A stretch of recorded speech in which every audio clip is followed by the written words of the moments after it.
Hello, Piney Ridge Church. I hope you're having a great weekend. I've been reading and studying 1 Corinthians, and I just wanted to share a passage and a few thoughts on it from 1 Corinthians 1. Many of you, I'm sure, are familiar with the passage, verses 18 to 25, about the cross of Jesus Christ being the wisdom and the power of God. I'm just going to kind of read through it verse by verse and just share a couple of thoughts. Starting in verse 18, for the word of the cross is folly to those who are perishing, but to us who are being saved it is the power of God. For it is written, I will destroy the wisdom of the wise, and the discernment of the discerning I will thwart. Where is the one who is wise? Where is the scribe? Where is the debater of this age? Has not God made foolish the wisdom of the world? Stop there for a minute. The wisdom of this world does not have room for the cross of Jesus Christ. It's wisdom for this age. It's not wisdom for the age to come. There's some good things about the wisdom of this world. We need some of the wisdom of this world. Jesus told us to be wise, but it's not. The wisdom of this world will not help us find our way to God, will not help us lead us to the cross. And moving on here, for since in the wisdom of God, verse 21, the world did not know God through wisdom, it pleased God through the folly of what we preach to save those who believe.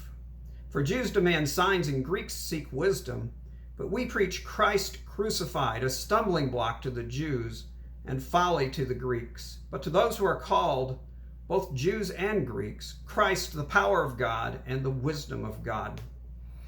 You know, the Jews demanded signs. We know that because we just worked our way through the Gospel of Mark, and we know that often they demanded signs of Jesus. And he gave them a lot of signs that he was the Son of God, and yet they didn't believe. And then when they saw him crucified on the cross, that was to them a sign of complete weakness. And that's not how they thought of the Messiah. The Messiah was going to be strong and majestic and powerful and wise, certainly not someone so weak as to be crucified on a cross, and so they rejected him. On the other hand, the Greeks and the Gentiles, they valued wisdom, and to them the message of the cross was just complete and utter nonsense. And so the wisdom of this world will not lead someone to Christ. The cross is a stumbling block to the Jews and folly to the Greeks. But to those who believe, it's the power and the wisdom of God. And then verse 25, for the foolishness of God is wiser than men, and the weakness of God is stronger than men. What's the foolishness of God and what's the weakness of God? It's the cross of Jesus Christ that is stronger and it's wiser than men. And for me, my takeaway from this, at least this time that I've read it, is that when I'm sharing the gospel with someone, I don't need to try to convince them intellectually. I don't need to have the ability to perform miracles to get them to believe. I need to proclaim Christ crucified. That's their only hope. It's the only hope for this world.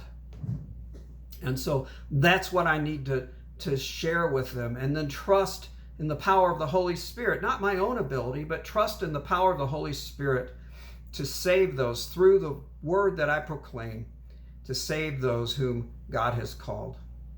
Piney Ridge Church, I look forward to seeing you tomorrow. I hope you have a great rest of the weekend. Love you.